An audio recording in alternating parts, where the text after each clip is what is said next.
بسم اللہ الرحمن الرحیم۔ سکون قلب کے معزز ناظرین، السلام علیکم۔ کافرستان کی عجیب رسومات۔ چترال شہر سے کوئی 2 گھنٹے کی مسافت پر کافرستان واقع ہے۔ کیلاش مذہب میں خدا کا تصور تو ہے مگر کسی پیغمبر یا کتاب کا کوئی تصور نہیں۔ ان کے مذہب میں خوشی ہی سب کچھ ہے۔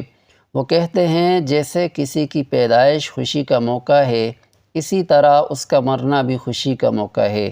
چنانچہ جب کوئی مرتا ہے تو ہزاروں کی تعداد میں مرد و زن جمع ہوتے ہیں۔ میت کو 1 دن کے لیے کمیونٹی ہال میں رکھ دیا جاتا ہے۔ مہمانوں کے لیے 70 سے 80 بکرے اور 8 سے 10 بیل ذبح کیے جاتے ہیں اور شراب کا انتظام کیا جاتا ہے۔ تیار ہونے والا کھانا خالص دیسی ہوتا ہے۔ آخری رسومات کی تقریبات کا جشن منایا جاتا ہے۔ ان کا عقیدہ ہے کہ مرنے والے کو اس دنیا سے خوشی خوشی روانہ کیا جانا چاہیے۔ جشن میں شراب، کباب، رقص اور ہوائی فائرنگ ہوتی ہے۔ مرنے والے کی ٹوپی میں کرنسی نوٹ، سگریٹ رکھی جاتی ہے۔ پرانے وقتوں میں وہ مردے کو تابوت میں ڈال کر قبرستان میں رکھ آتے تھے، آج کل اسے دفنانے کا رواج ہے۔ کیلاش میں ہونے والی فوتگی خاندان کو اوسطاً 18 لاکھ میں پڑتی ہے، جبکہ یہ کم سے کم 7 لاکھ اور زیادہ سے زیادہ 35 لاکھ تک بھی چلی جاتی ہے۔ فوتگی کی طرح ان کے ہاں شادی اور پیدائش بھی حیران کن ہے۔ لڑکے کو لڑکی بھگا کر اپنے گھر لے جانی ہوتی ہے۔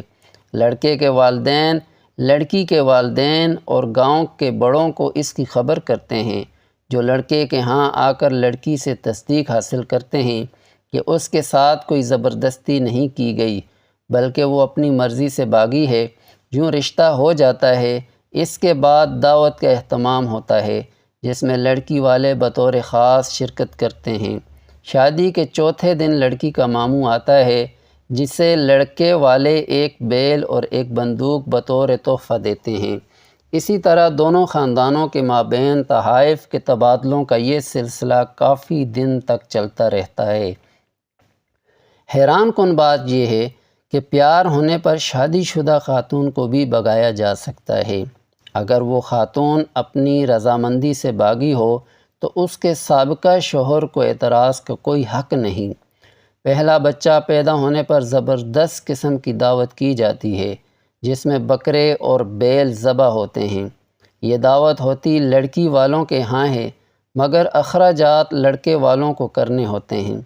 اس کے علاوہ لڑکے والوں کو لڑکی کے ہر رشتہ دار کو 2000 روپے فی کس بھی دینے ہوتے ہیں۔ اگر پہلے بچے کے بعد اگلا بچہ بھی اسی جنس کا ہوا تو یہ سب کچھ اس موقع پر بھی ہوگا، یہاں تک کہ اگر مسلسل صرف لڑکے یا صرف لڑکیاں ہوتی رہیں تو یہ رسم برقرار رہے گی۔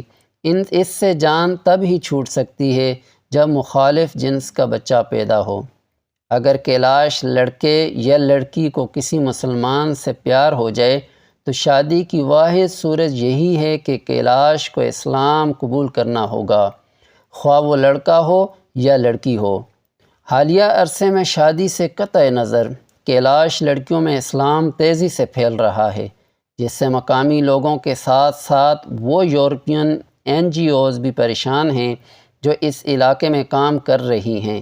چنانچہ ان NGOs کی جانب سے ہر کیلاش فرد کے لیے ایک بینک اکاؤنٹ کھولا گیا ہے جس میں ہر ماہ پابندی کے ساتھ بیرون ملک سے رقم ڈالی جاتی ہے، جس کے عوض فقط یہی مطالبہ کیا جاتا ہے کہ مسلمان بننے سے پرہیز کیا جائے، اور اگر کیلاش مذہب سے بیزار ہوں تو عیسائی بن جائیں لیکن مسلمان بننے سے گریز کریں۔ ان وادیوں میں پیدا ہونے والا بچہ رہتا تو کافرستان میں ہی ہے لیکن اسے پیدائش کے ساتھ ہی کوئی یورپین گود لے لیتا ہے اور وہ اس کے لیے ہر ماہ رقم بھیجتا رہتا ہے۔ ایسا کیوں کیا جاتا ہے اسے سمجھنا مشکل نہیں۔